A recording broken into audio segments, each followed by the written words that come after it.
So let's talk a little bit about labels in Planner. So as you look at your tasks here, some of the labels come up here. So just a quick note, you can click on it and get rid of the text if you like. If you've memorized all of the colors, if you've done all of your labels for every single plan the same. I personally do not. So let's just take a look. Remember, these videos are how I do it. Encourage you to use your own creativity and what works for you in these scenarios. So here you can see I have my tasks and I'm grouped by due date, but let's go ahead and group it by plan so we can see a little bit of the differences with these labels, and then I'll go into some details about the labels. So here we have pink, related air, hold active, blue, video only.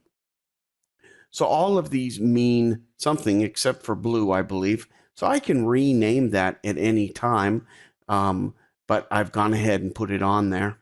So you can see here, I can easily take it off. I can also open this and I can say, oh, okay, let's click on blue or let's click on pink, which has, these are still yet to be defined, but you see related air, hold active, video only.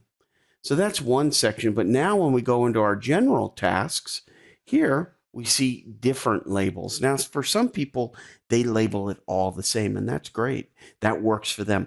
For me, when I'm dealing with tasks in Akati versus Office 365 versus general tasks here, that's the plan, I'm doing things that are a little bit different. And so they're somewhat related, but different. And I have the flexibility to do that. And so that's really a great strength that you can find within this product. So here I have important, critical, dependency, next step, on to do, and OneNote. You see, some of the tasks I have get placed onto to do, and I'm managing it through to do because it's a lightweight task, or maybe it's a task I'm sharing with a family member and they only use to do, they don't use Planner. So I just click on this and say, oh, okay, that's found over there on to do. And oh, I am running a record here on ON2. So OneNote. So I'm keeping a record of everything on OneNote. You see, keeping notes on here, you can keep them in the comment section and the notes section, but I'll show you some examples in another video on how I take notes related to the tasks. Again, all tied to this unique identifier.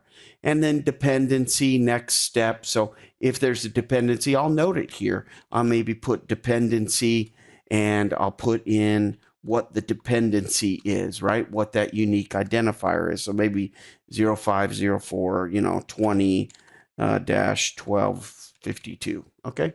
So I'll put in what the dependency is. So when I'm working on this task, I can quickly go, oh, wait a minute, there's a dependency here. So I need to make sure that I check on this, or maybe there's a next step. So I'll put in the next step and I'll just put in an N. So there's other ways to do this in other products. This is the easiest way that I've found. And then I use the strength of the search engine to help me through the process. So let's see what that looks like when I save that. I just close there and notice here, all four of them are here, or I can click it open and see all four of them. So that is kind of the labels in the way they're a little different. So remember, when I go to general tasks, I can just click on this guy here, click down here, and I see all of my tasks here. Or I can go to a different set of tasks. I'm going to group maybe by bucket here.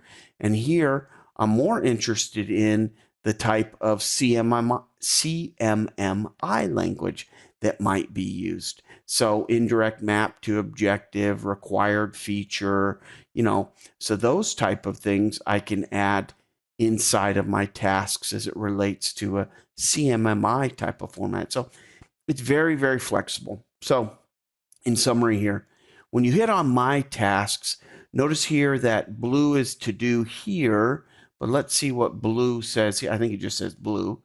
So here it just says blue because, oh, there's no text in there, so that's a bad example.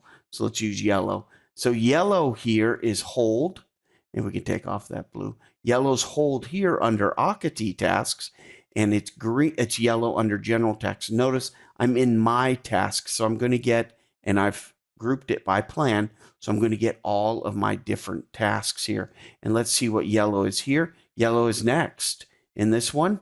And then in Office 365, yellow is unassigned.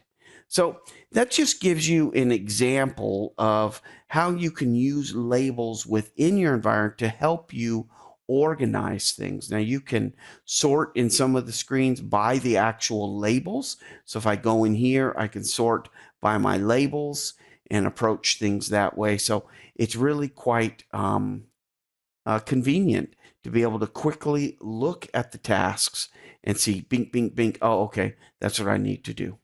A great way to use Planner using labels.